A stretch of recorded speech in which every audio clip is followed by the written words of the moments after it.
A gente continua falando sobre saúde cardíaca depois da morte lamentável do ex-goleiro Valdir Pérez, vítima de infarto fulminante aos 66 anos de idade. Outro goleiro destaque do futebol brasileiro, aqui da região, Marcos, hoje com 43 anos, ex-Palmeiras, ex-seleção, foi campeão do mundo com a seleção brasileira, deixou a UTI do Hospital do Coração desta segunda-feira em São Paulo, após ser submetido a uma cirurgia de emergência da válvula mitral. Aliás, Marcos gravou um vídeo lá mesmo no Hospital do Coração e reclamou bastante de dor após a cirurgia.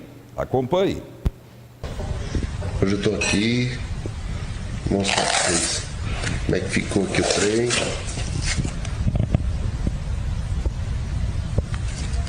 Até que o corte foi pequeno, mas pensa num trem dolorido. Para tossir é um inferno.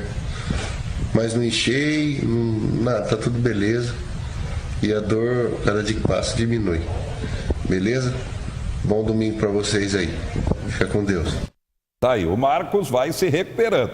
Ele teve a descoberta do problema há cerca de um mês depois de passar por exames de rotina. O pentacampeão teve diagnosticada uma alteração da válvula mitral, que gerava um inchaço no coração. Aí a cirurgia foi necessária. E ele vai se recuperando. Hoje deixou a UTI do Hospital do Coração em São Paulo. Dr. Paulo Moreira, grande cardiologista. A pergunta é essa: como um ex-atleta que passou por vários e vários exames médicos no Palmeiras, na seleção brasileira, não teve detectado esse problema? O que é a válvula mitral? O senhor comenta.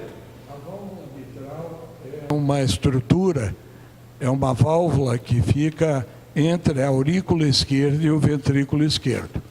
O coração tem duas câmaras que servem de bomba, são os ventrículos, e duas câmaras que são mais um reservatório, mais uma antessala, uma sala de espera, enquanto o ventrículo trabalha o sangue.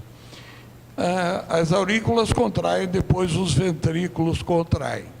Quando o ventrículo contrai, é preciso que a válvula que fica atrás do ventrículo, atrás do fluxo do sangue, entre a aurícula esquerda e o ventrículo esquerdo, e entre a aurícula direita e o ventrículo direito, elas se fechem, para que o sangue do ventrículo, o ventrículo contraindo, não bombe o sangue para trás, e só bombe para frente, para que o sangue seja impulsionado só para frente, para que ele siga um fluxo único e não volte ao ventrículo se contrair, não faça o sangue retroagir, voltar. Então, as válvulas atrioventriculares, a tricúspide e a mitral que fica do lado esquerdo, ela tem a missão de impedir a contração ventricular de mandar sangue para trás, para não voltar e só para frente, para a aorta. Então, quando o ventrículo se contrai, abre a válvula aórtica, o sangue vai para a aorta e a válvula mitral fecha, impedindo que o sangue volte para o átrio esquerdo. Porém, a contração do ventrículo é muito poderosa.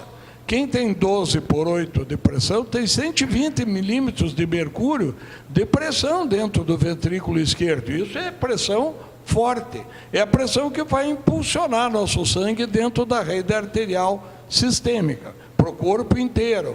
É uma pressão forte. A válvula mitral, então, tem uma missão trabalhosa, que é conter o refluxo de uma pressão grande, de uma contração poderosa. Um certo número de pessoas, calcula-se em 3% da população, tem a válvula mitral feita de um material mais laço, mais frouxo, menos resistente. E, com isso, o fechamento valvular se processa com mais dificuldade. A contenção do refluxo, a válvula faz com uma dificuldade maior, com esforço maior.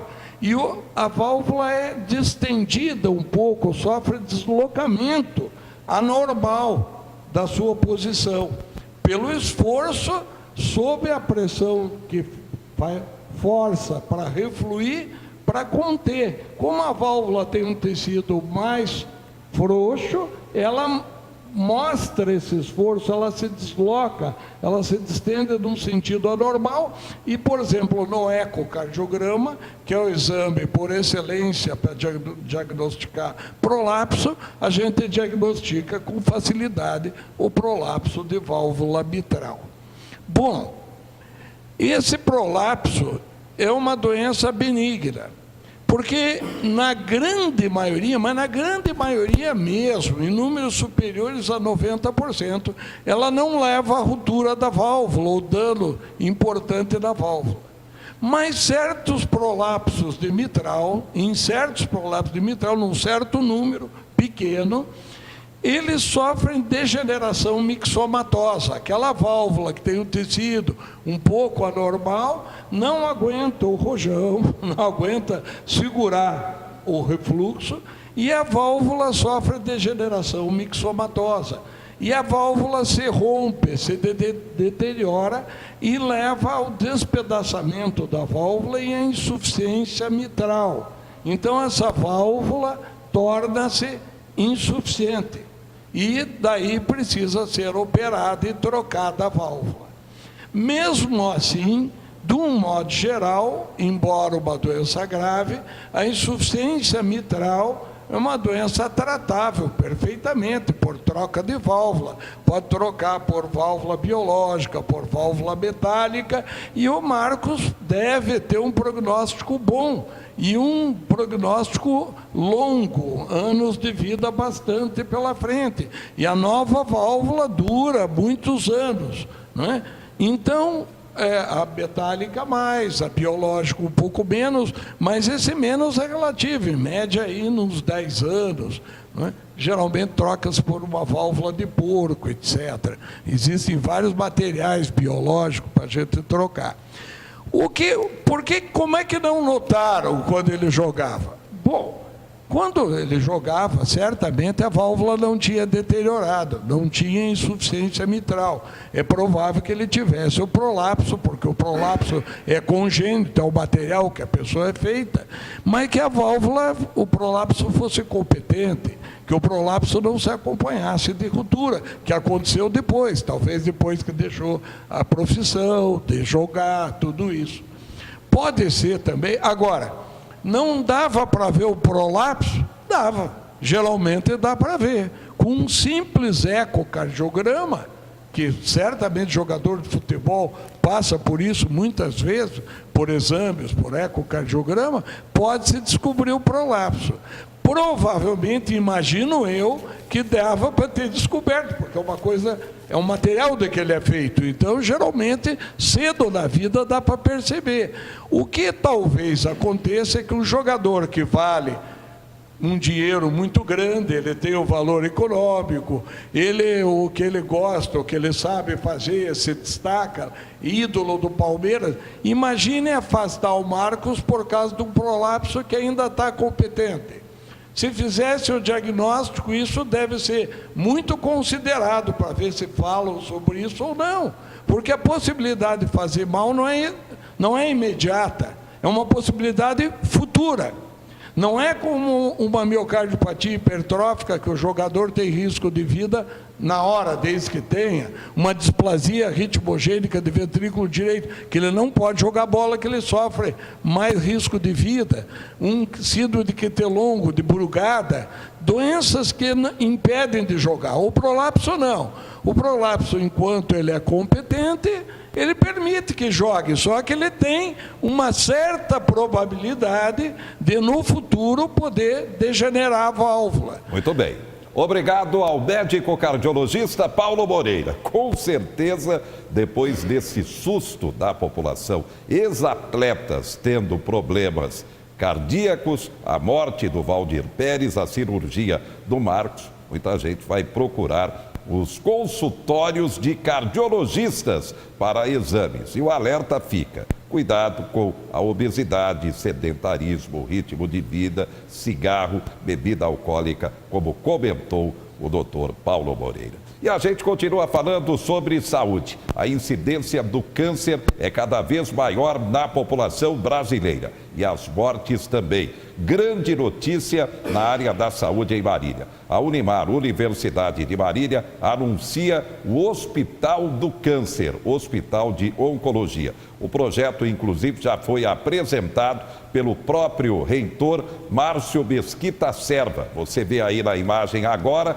o projeto do Hospital de Oncologia da Unimar, a Universidade de Marília. Está aí o projeto, então, em 2 anos o hospital deverá ser entregue para a população. Investimento de 200 milhões de reais. Mais um grande exemplo da Universidade de Marília em termos de gestão e de parceria com a sociedade. Está aí um grande exemplo que realmente tem que ser destacado. Vem aí, depois do Hospital Beneficente da Unimar, o Hospital de Oncologia. E é uma realidade. O câncer aumenta cada vez mais na população brasileira. Você confere. A relação entre o uso dos agrotóxicos e o aumento dos casos de câncer tem motivado o alerta do Instituto Nacional do Câncer. Existe uma correlação estabelecida entre o uso de agrotóxico e câncer. Essas pesquisas são antigas. O INCA desenvolve um trabalho de dosimetria, de dosagem de níveis de agrotóxico em alimentos, né? E também essa correlação desses níveis com o surgimento de alguns tipos de tumores. Os agrotóxicos estão presentes não só nos alimentos, vamos dizer, naturais, por exemplo, frutas, verduras que são cultivadas com o uso de agrotóxicos, mas também de alimentos secundários, exemplos, até mesmo biscoitos, né? Leites, lasanha que vem do queijo, né? Então esses agrotóxicos eles acabam passando para os animais. Também os animais, né, comem vegetais contaminados com agrotóxicos e os subprodutos desses animais também estão contaminados. E os principais cânceres que a gente vê que estão relacionados ao uso de agrotóxicos são os cânceres de mama na mulher, de fígado, né, o câncer de testículo, os linfomas e as leucemias nas crianças. São os principais cânceres que estão associados ao excesso de agrotóxico. Políticas de redução do uso dos agrotóxicos na agricultura e fiscalização mais eficiente podem contribuir para a redução dos diagnósticos de câncer no país. O que tinha que haver era um controle, né, maior do uso de agrotóxico, né? Existe um limite tolerável de agrotóxico que o ser humano pode consumir por mês, vamos colocar assim, de agrotóxico em alimentos, né? Um limite que é seguro, que não leva ao surgimento de doenças. No Brasil, a fiscalização é precária nesse sentido, vem melhorando, mas ainda é precária. A gente sabe que o INCA faz alguns trabalhos educativos também, mas o ideal seria prevenir, né? Não sendo possível prevenir ou a prevenção não sendo eficaz, o melhor se fazer é se diagnosticar precocemente, né? Então, descobrir a doença logo, né, no início, em estágios iniciais, onde a chance de cura é muito maior, né? Muitos tumores, quando diagnosticados precocemente, têm mais de 90% de chance de cura. Não existe ainda no mercado uma fórmula eficaz de eliminar os efeitos tóxicos dos produtos, mas a higienização correta das hortaliças, legumes, frutas e verduras com água sanitária e depois com vinagre são recomendadas. Tudo que a gente for consumir cru e com casca é necessário fazer isso. Para ficar mais fácil, quando chegar da feira, pode fazer todo esse processo com todas as frutas e já guardar higienizada. O que a gente faz? A gente lava de uma a uma, que no caso a gente lava a alface de uma a uma em água corrente. A gente vai desinfetar com a água sanitária. O que é importante? Sempre ver no rótulo se ela é própria para desinfecção de alimentos. Não pode ter sabor nem cheiro, tá? Porque temos águas sanitárias que o cheiro passa esse polimento. Para cada litro de água, 1 colher de sopa. Não tem problema higienizar outros alimentos juntos, alface, tomate, não tem problema. Tem que estar submerso, deixa 15 minutos. Se quiser, às vezes, tentar deixar meia hora, tem gente que fala que meia hora a gente consegue reduzir um pouco do agrotóxico. A gente enxaga em água abundante, seca e guarda na geladeira, num recipiente fechado para não passar gosto, não passar sabor. Esse processo, muitas vezes as folhas duram um pouco menos, mas já te adianta de ter que fazer esse processo todos os dias também. Fica a critério da pessoa, ou fazer isso diariamente, ou guardar na geladeira, comprar uma quantidade que vai durar por uns 3 dias. O ideal é que faça imersão na água sanitária, se quiser depois pode estar higienizando com vinagre também, que é mais certeza de uma folha limpa.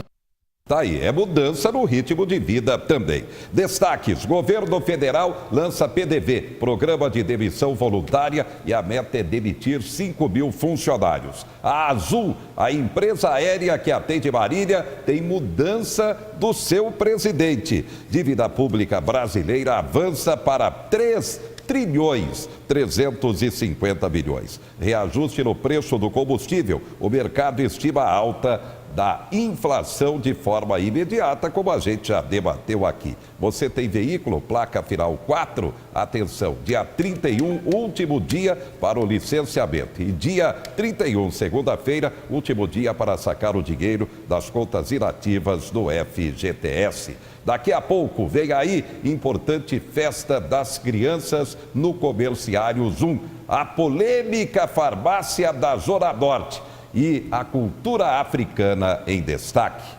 Já, já.